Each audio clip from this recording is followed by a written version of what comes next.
말씀하시는 걸 지금 듣다 보니 이런 아리스토텔레스가 말했던 일종의 철인 정치 철인 정치까지는 아니더라도 어쨌든 이런 이제 인격적인 문제가 돼야 된다. 우리는 지금 뭐 규정이나 이런 그 자기 말이나 이런 것들을 정치인들의 선의에 맡기는 경향이 있잖아요. 위험한 일이단 말이에요. 그러니까 지금은 기술적으로 주관적인 선의에 맡기지 않고 그 인격을 제어할 수 있는 기술이 개발이 됐잖아요. 그게 소위 블록체인이란 말이에요. 플랫폼, 어떤 정당의 의사결정이나 정책 기반을 블록체인 시스템을 이용해서 투명하게 해낼 수 있는 기술이 만들어져 있다. 그래서 그 기술을 좀 적극적으로 사용하는 시도가 있으면은 이 일이 가능하지 않을까. 저는 그렇게 생각을 합니다. 최소한 인격이 도저히 안 되는 사람들을 걸러낼 수는 있겠죠. 최소한. 그 최소한 최선까지는 아니더라도 뭐 이제 차선까지는. 근데 지금 우리나라는 이 정치는 사실 최악에 이르렀거든요. 정치는 막장에 이르고 국민은 외통수에 걸렸다. 저는 이렇게 표현합니다. 이것이 개선될 수 있는가? 저는 개선될 수 없다고 봐요. 지금 있는 정치인들과 지금 있는 양당 체제로는 이것이 저는 불가능하다고 봅니다. 대의제 정치를 하는 민주주의 국가잖아요. 근데 대의제는 모든 개인을 다 대의할 수 없으니까 이 정당을 대의의 어떤 기관으로 만들어서 사용하잖아요. 그래서 이 대의제 정치 구조에서는 정당이 핵심이잖아요. 근데 우리나라는 사실 정당이 없는 나라입니다. 저서에서 다른 대통령을 찍어내는 공장이라고까지 표현을 하신 적이 있다. 그렇죠. 그래서 이 정당이 지금 가장 오래된 정당이 11년째 들어가는 정의당이 제일 오래된 정당이거든요. 국민의힘 3년 됐어요. 더불어민주당 아마 8년쯤 됐을 겁니다. 우리가 한 80년 된 민주주의 역사에서 정당이 10년 된 정당이 그래도 하나 있다. 그러면 정당이 지금 없다고 봐도 무방하거든요. 그러니까 정당이 왜 이렇게 없느냐. 정당이 이념과 가치로 묻힌 게 아니라 권력으로 묻힌 거예요. 그래서 저는 이것을 극단적으로 우리나라는 정당이 대통령 제조 공장으로 전락했어요. 그럼 왜 이렇게 정당이 없느냐. 우리나라 사람들의 정치 의식이 권력에 빠져 있다. 권력에 빠져 있는 정치를 하고 권력에 빠져 있는 정치를 평가하고 표를 주는 유권자들로 되어 있기 때문에 지금 있는 이 정당에 대한 국민들의 인식, 그 다음에 정당의 활동 방식으로 봤을 때는 우리가 이 정치가 개선되기가 매우 어렵다고 보는 거죠. 정치는 사실 생활이고 삶이어야 돼요. 그런데 지금 정치는 권력 투쟁의 도구로 전락해가지고 이 정치하는 그들만의 리그로 전락했어요.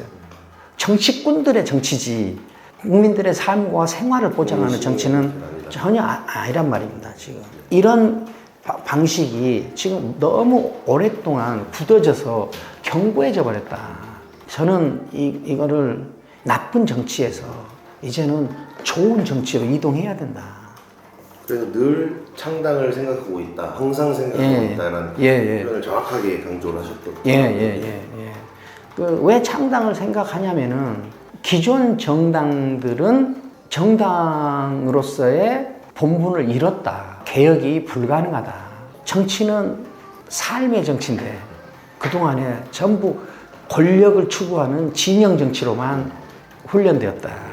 그렇기 때문에 권력을 중심으로 한 진영 정치로만 익숙해진 이 사람들이 어떤 이 삶의 정치, 생활 정치로 바꾸는 것은 매우 어려울 것이다 라고 저는 보는 거죠.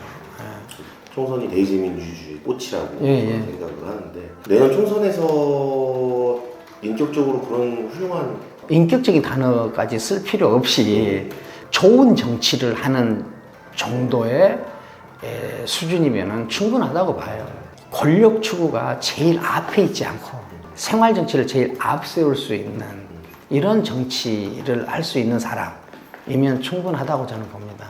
그런데 국민들의 역할도 꽤 중요하다고 보이는데요. 예, 그 나라의 문화나 경제나 이것보다도 정치가 그 나라의 맨 얼굴이라고 생각해요. 그런데 정치는 앞서서 정치를 하는 어떤 정치인들이 만드는 것이라고 생각할 수 있는데 사실은 이 정치인들은 유권자들이 결정하지 않습니까? 또 정치인들은 표를 구하는 사람들이거든요. 그러니까 영향력은 사실 유권자들한테 더 있지 않습니까? 그러니까 저는 유권자들의 어떤 인식의 전환이랄지 유권자들이 정치를 근본에서 다시 생각하는 일들이 저는 좀 시작돼야 된다고 봅니다. 근데 또 현실로 잠시 돌아보면 사실은 지금도 총선 전국 이미 사실상 시작이 되었는데요. 지금도 결국 보면 이제 민주당은 이제 결국 이재명이냐 아니냐, 국민의힘 쪽은 이제 윤석열 대통령이냐 아니냐, 가지고 또 그냥 결국 답습을 하고 내부 권력 투쟁에만 또 몰두하고 있는 것으로. 어려운 상황인데 이 상황에 빠져가지고 가망 없는 상태를 어떻게든지 고쳐보려고 회복시켜보려고 하는 노력들이 저는 별 의미가 없을 것 같고 이 상태를 그냥 무시하고 전혀 새로운 비전과 방향으로 건너가 버리는 그런 시도가 지금은 더 필요하지 않을까 저는 싶습니다. 제도를 완전히 바꿔서 인격적으로 성숙한 정치인들을 뽑을 수 있는 제도 기반을 만들자는 그 방향에는 좀 동의를 하시겠네요. 저는 그 방향에 동의를 하고 안 하고는 제 의견이 없습니다. 제도가 정치의 산물인 것은 맞지만 모든 제도에는 그 효과와 부작용이 함께 있잖아요. 그런데 그것이 시민 의식의 정도에 따라서 어느 제도는 부작용만 낳는 경우들이 있거든요. 지금 우리 민주주의는 저 부작용이 더 많이 발생하고 있는 거죠. 왜 그러냐면은 민주주의는 시민이 주체가 돼서 하는 제도지 않습니까? 그런데 민주주의가 잘 안 된다. 그 말은 시민이 아직 형성되지 않았다라는 뜻이란 말이에요.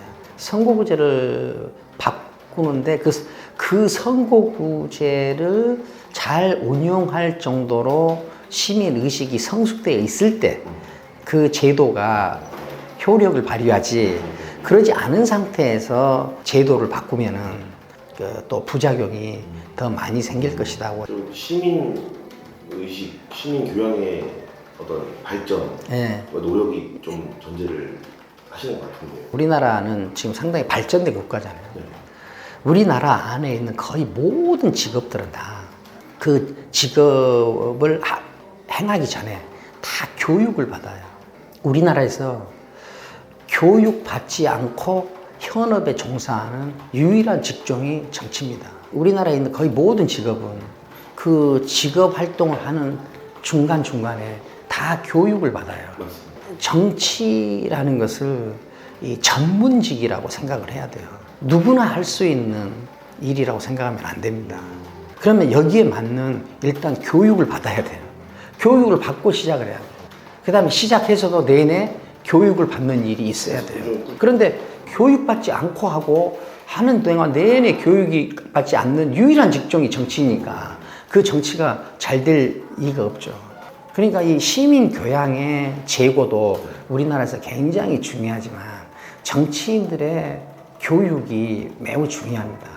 어떤 식으로든지 교육을 받아서 좋은 사람이 하는 좋은 정치로 바꿔야 된다.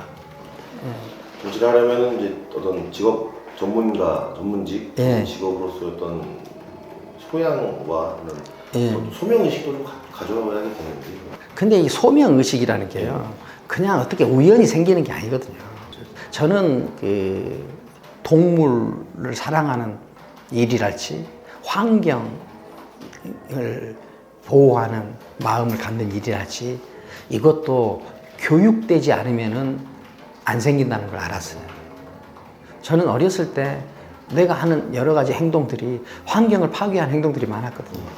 그 다음에 동물을 사랑하지 않고 학대하는 행위도 많았거든요. 그런데 저는 나이가 들어서 이제 그런 행위들이 안 좋은 행위들이다 라는 것을 알았는데 정치인들이 정치인으로서 소명을 가져야 된다. 그런데 직업의식이 없고 그 다음에 자기가 무엇을 하는지 교육받지 않았고 교육받잖아. 그런 사람들한테 소명의식이 생기겠어요? 무엇만 남냐? 소위 정치 공학만 남는 거죠. 그런데 이런 일이 지금 너무 장기간 이루어지고 있어, 우리나라에서는. 그래서 이것이 국가 비효율을 낳거든요. 지금 우리나라는 다른 영역들은 많이 그 수준이 올라가지 않습니까? 문화, 특히 경제 많이 올라갔습니다. 우리나라에서 퇴보하고 있는 유일한 영역이 정치거든요. 그런데 이 현대에서는 어떤 문제도 정치로만 해결하도록 제도화해서 해결하도록 우리가 지향했단 말입니다. 그러니까 정치가 이렇게 퇴보하는 일, 이거는 대한민국이 퇴보하는 일이다. 이거 굉장히 위험한 상황이에요. 내년 총선을 앞두고 국민들이 될 수도 있고 아니면 기존의 정치인들에게 아니면 또 정치를 꿈꾸는 사람들에게 어떤 경고랄지 일침이랄지 아니면 조언이랄지 어떤 뭐 다양한 좀 메시지를 한번 좀 마지막 주시면 어떠실까요? 제가 우리나라에서 창당을 하는 구조랄지 방식을 이렇게 보면은 정치를 하는 사람들도 그렇더라고요. 정치를 하고 싶어하는 사람들하고 이야기를 해보자면 어떤 사람은 당은 어떤 당이어도 상관없습니다라고 말하는 사람까지 봤어요. 제가. 그 말은 무슨 말이냐면은 이건 나는 권력만 가지면 되지. 정체성이 없는 거. 어떤 방향으로 가든 상관없다. 정체성이 없는 거죠. 지금 우리나라가 정치를 대하는 태도가 이렇게 일반화되어 있는 것 같아요. 그래서 어떤 그 정치 결사체를 만들 때도 제가 이렇게 가만히 보니까 먼저 사람들을 모아요. 사람을 모은 다음에 이 사람들 사이에 위기나 역할을 나누고 정해. 그 다음에 표를 얻으려면은 무엇을 한다고 말해야 될까? 그때 정치 공학적으로 판단해서 비전을 정해. 구호를 정해. 이런 구도로 되더라고요. 근데 이거는 정말 우스운이라니. 저는 정상적이라면은 나한테 무슨 꿈이 있다. 비전이 있다. 비전이 있다. 그 사람들이 비전을 먼저 정해. 우리나라가 이런 나라가 되면 좋겠어. 여기에 동참해주지 않을래? 라고 사람을 모아야 되거든요. 그 다음에 역할을 정해야 되겠죠. 이렇게 해야 오래되는 정당, 이념 정당, 가치 정당이 가능한 것 같아요. 근데 사람부터 모으고 비전을 정하니까 이제 뭐냐면 권력 추구밖에 안 된단 말입니다. 지금은 우리나라가 어떤 퀀텀 점프를 해야 될 상황이기 때문에 기본으로 돌아가야 될 것 같아요. 정치를 꿈꾸는 사람들이 우선 자기가 어떤 사람이 되고 싶은지, 어떻게 살다 가고 싶은지, 무엇을 원하는지 이것을 자기한테 설명할 수 있어야 돼요. 이것을 설명하다가 이거는 정치로 가능하겠구나 라고 해서 정치를 선택해야지 멋있어 보여서 중요해 보여서 정치를 시작하면은 자기 자신도 망가지고 사회도 망가뜨리는 일이 자기 자신한테 자기가 누구인지를 먼저 아주 세밀하게 묻는 절차가 있어야 되지 않을까 싶습니다. 종합 뉴스통신사 뉴스핌 20년. 이제는 성년으로 성장했습니다.